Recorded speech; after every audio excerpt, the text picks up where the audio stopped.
Ready to go. Okay. Good morning, everybody, and welcome back.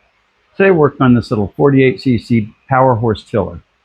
Now, the guy I bought it from said that he bought it a few years ago, used it to till his backyard, and it worked good. And then he just put it in the garage and forgot about it. And now it won't start and it leaks gas. So, this should be a pretty easy fix. Let's get started. First thing I'll do is pop this off real quick. Usually, these are really hard to get in and out.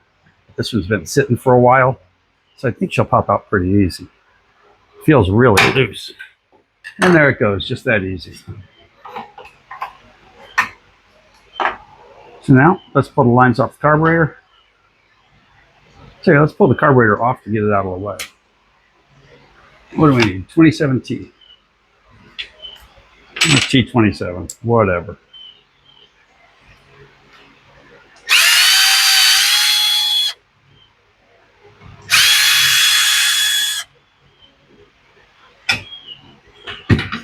And the only reason we're doing this, it makes this a lot easier to get to. Clean the dirt off. Okay, now let's put our new fuel lines in. And these can be go really fast, and sometimes they'll fight you all the way. So we're hoping we have a nice fast one today.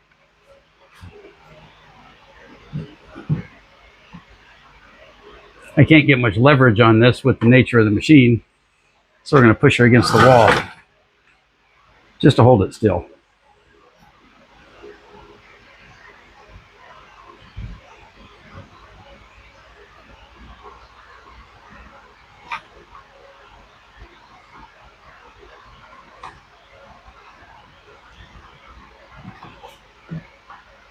And we're walking around, a little at a time.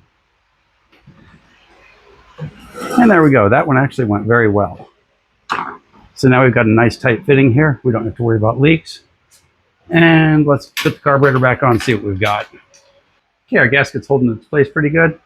And it still looks like it's in good shape. And when you've got a barb in a carburetor, that's always going to be the fuel inlet. So we'll go ahead and plug that in. Very nice. We'll plug the return line in. Everything fits pretty good. Now, I'm not expecting this to actually work. What I'm expecting to happen is a complete failure where it just doesn't want to start. And the reason is the carburetor has been sitting forever and ever with that bad gas in it, and it's probably wrecked the diaphragms and gaskets. But we'll give it a run just for fun.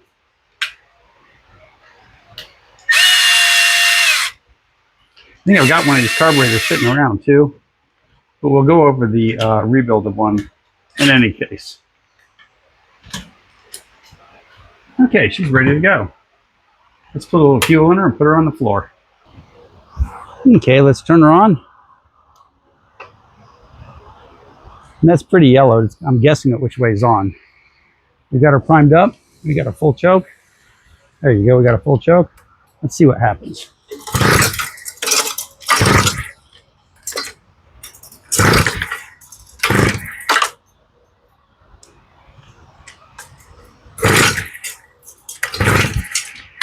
Absolutely nothing. And I kind of had a feeling that was going to happen. We've got no gas going into the motor at all through the carburetor.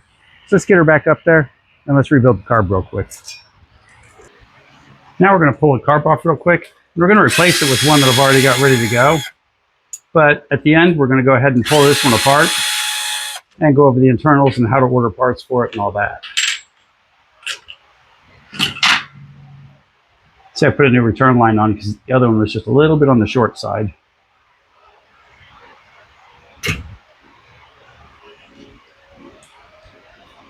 Okay, let's get her back together. We're going to get that screw started. We'll put our spring back in place because that's sort of our return mechanism. It's a little awkward, but it works. And that's pretty short.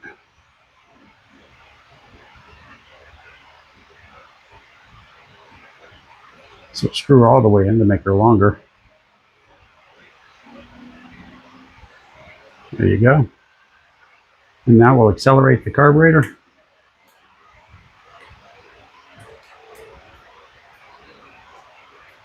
This is always the entertaining part.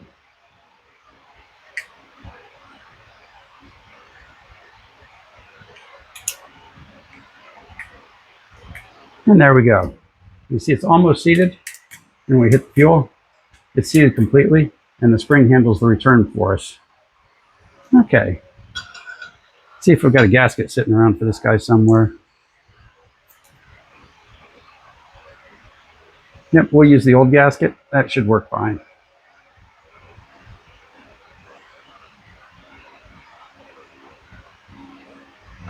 Okay, we'll get that in place.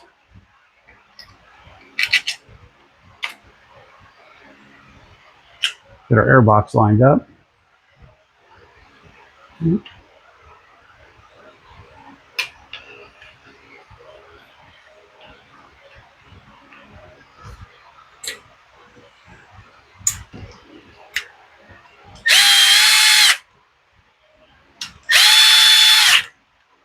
See, we could have put our fuel lines on first, but in this one, we got plenty of room. So we're going to go ahead and we're going to put the incoming fuel line, which goes to the filter, on the end with the barb. We're going to put the return line right here. And we're ready to go. Looks good, looks good. So let's test her. Okay, she's full choke. She's all primed up. It's got a brand new spark plug because it had one of those damnable little torch plugs in it.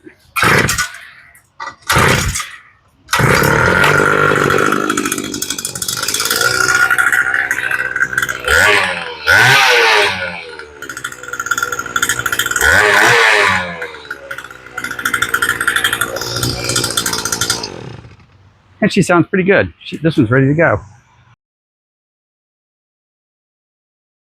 So when you're rebuilding one of these, it's actually a really simple job.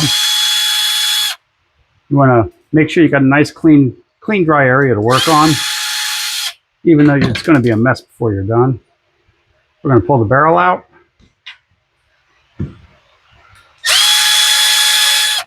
Now we're going to go ahead and pull the diaphragms out.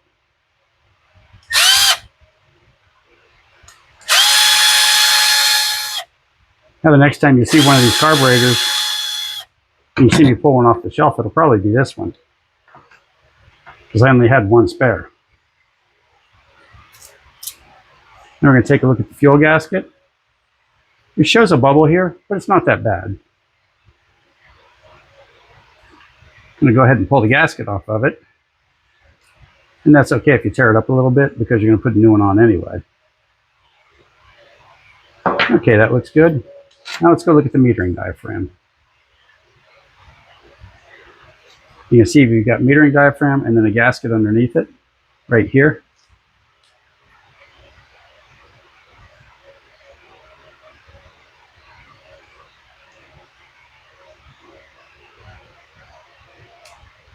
Okay, that's most of it. We'll scrape that off in a minute. These two parts are the parts that get clogged and dirty. Now, on this particular style carburetor, usually you could almost get away with just putting it back together with a new fuel gasket and a new metering diaphragm, and you're good to go. But what I like to do every time is we're going to take this over to the ultrasonic. I'm going to take it over to the ultrasonic, and you can see it's still warming up. We're going to bring it up to 60 Celsius, which is 145-ish degrees. We're going to put both sides in, and this will warm up very fast while it's running. It takes a few minutes when it's not. Now, while this thing's cooking in the ultrasonic, we're going to go look for this. We're going to try to find the matching fuel gasket. Now, I've been searching around for these already. So let's see what we've got. Let's compare this one. And when I look at it, they might be kind of similar, but that's not it.